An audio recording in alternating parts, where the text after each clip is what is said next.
하나님의 말씀은 에스라 7장 11절에서 20절 말씀입니다.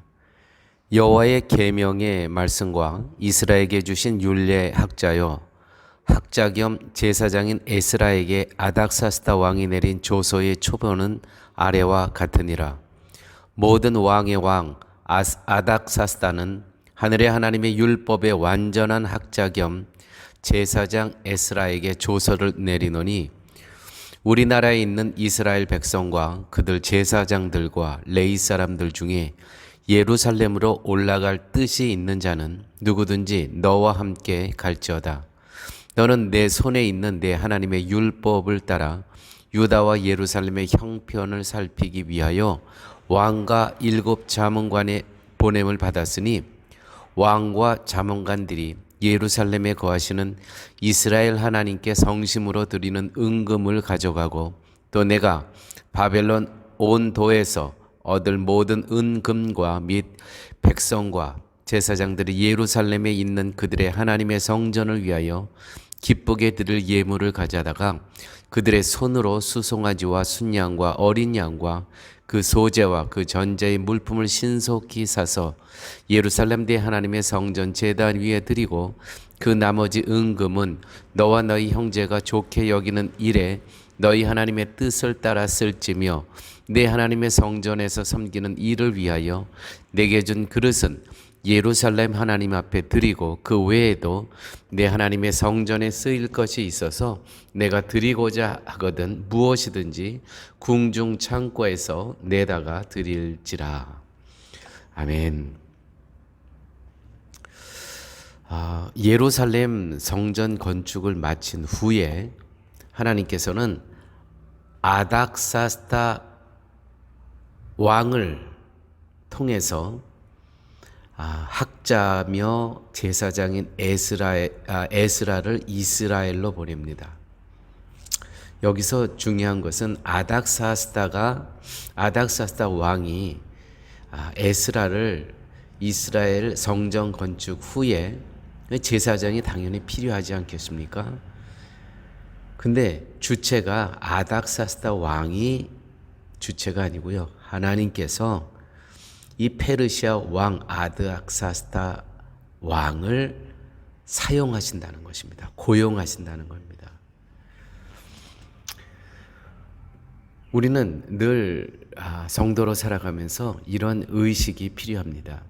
하나님께서는 당신의 계획하시고 원하시는 그러한 뜻을 이루시기 위해서 하나님께서는 모든 이 땅의 사람들을 하나님께서는 사용하십니다.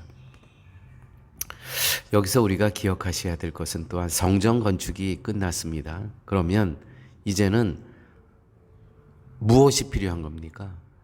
이제는 율법을 배우고 또 그 율법에 맞춰서 살아갈 수 있는 그것을 배우는 것이 중요하지 않겠습니까? 그래서 성전 건축은 하드웨어와 같은 것입니다. 제사장이여 학자인 에스라를 보내는 것은 소프트웨어입니다. 우리도 신앙생활 하면서 영적인 하드웨어와 소프트웨어가 장착되어야 합니다. 영적인 하드웨어라 하면 어느 한 교회에 소속되어 있는 것, 그 교회에서 성도가 되고 어떤 직분을 맡는 것은 그거는 하드웨어입니다. 중요합니다. 또한 소프트웨어가 우리 안에 장착되어 있어야 됩니다. 과연 복음으로 채워져 있는가? 말씀으로 채워져 있는가? 말씀을 실행하며 내 삶 가운데 말씀을 이루어가며 살아가고 있는가? 이 하드웨어와 소프트웨어가 장착되어 있어야 된다는 것. 이것이 성도입니다. 에스라는요, 이제 성전 건축이 재건축이 끝난 후에 그들에게는 위로하고 섬기고 온전케 할 누군가가 필요했습니다. 그래서 하나님께서는요, 이 에스라를 아닥사스다 왕을 통해서 이제 다시 예루살렘으로 파송하죠. 그러므로 에스라는요, 하나님의 편지의 역할을 한다는 겁니다.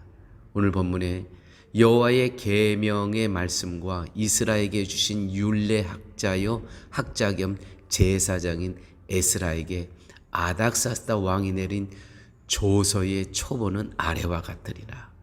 뭡니까? 다른 말씀이 아니고요. 그리스도의 편지, 하나님의 편지가 바로 에스라라는 것입니다. 교회 여러분, 여기에다가 에스라라 이름 대신 우리의 한 사람 한 사람 이름을 한번 넣어 보십시오. 여호와의 계명의 말씀과 이스라엘에게 주신 율례 학자여 또 제사장인, 여기에다가는 우리의 직분을 넣을 수 있습니다. 목사인, 선교사인, 나 이희수는 하나님의 편지라는 것이죠. 여러분 스스로의 이름을 넣고 직분을 넣어 보십시오. 우리 사랑의 교회 성도라는 것. 우리는 파라과이로 파송된 그러한 하나님의 그리스도의 편지라는 것. 중요합니다. 우리 안에 과연 복음의 내용이 담겨 있습니까? 내 안에 그리스도의 사랑과 용서와 자비와 희생과 온유의 그 내용이 담겨져 있냐 이 말입니다. 파라과이 땅에 파송받은 우리는 어느 것 무엇을 하든지 그 내 존재 자체가 그리스도의 편지가 되어야 함을 우리는 기억하셔야 됩니다. 그랬을 때 비로소 하나님께서 우리를 이 땅에 보내주신 그 이유와 뜻과 목적이 우리 안에서 드러나게 된다는 것이죠. 그러한 우리의 삶을 통해서 하나님 영광 받으신다는 것입니다. 아닥사스다 왕의 칙령은 정말 또한 놀랍습니다. 사람도 다 데리고 가고 레위인 또 제사장들 또 관원들 다 데리고 가라는 겁니다. 거기다가 금과 은 다 갖고 가라는 것입니다. 가져갈 수 있을 만큼 다 갖고 가라는 것입니다.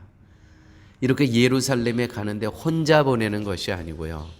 하나님께서는요, 이제 가게 되면 온통 필요한 것뿐 아니겠습니까?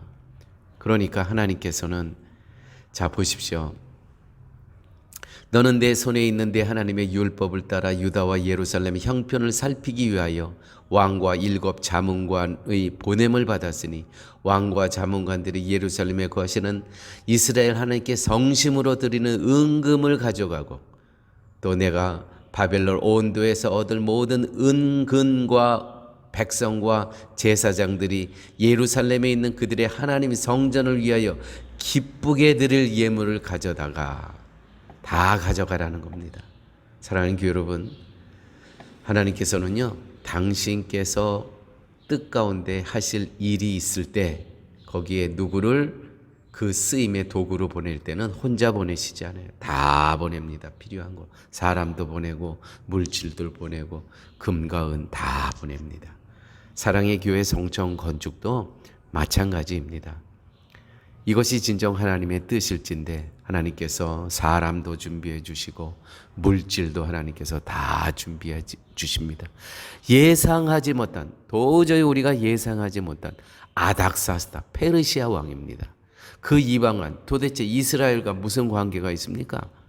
그렇지만 하나님께서는 당신의 뜻을 이루어 주실진데 정말 우리로서는 상상도 할 수 없는 그러한 사람과 물질을 준비해 놓고 계시다라는 것이죠. 하나님께서는 하나님의 일을 하실 때 하나님께서 친히 일하신다는 거 기억하시기 바랍니다. 아버지 하나님, 오늘 말씀 가운데 저희들에게 그리스도의 편지의 역할, 또한 소프트웨어의 역할을 잘 감당할 수 있도록 저희들에게 말씀을 허락하여 주심을 아버지 하나님 감사합니다. 말씀을 주셨사오며 모든 것은 하나님께 의탁하고 내가 그리스도의 편지인가, 과연 내 안에 복음이 들어있는가를 늘 기억하면서 이 땅의 삶 살아갈 수 있도록, 이 시기를 그리스도의 편지로 살아갈 수 있도록 주께서 도와 주시옵소서. 모든 말씀 예수님 이름으로 기도드렸습니다. 아멘.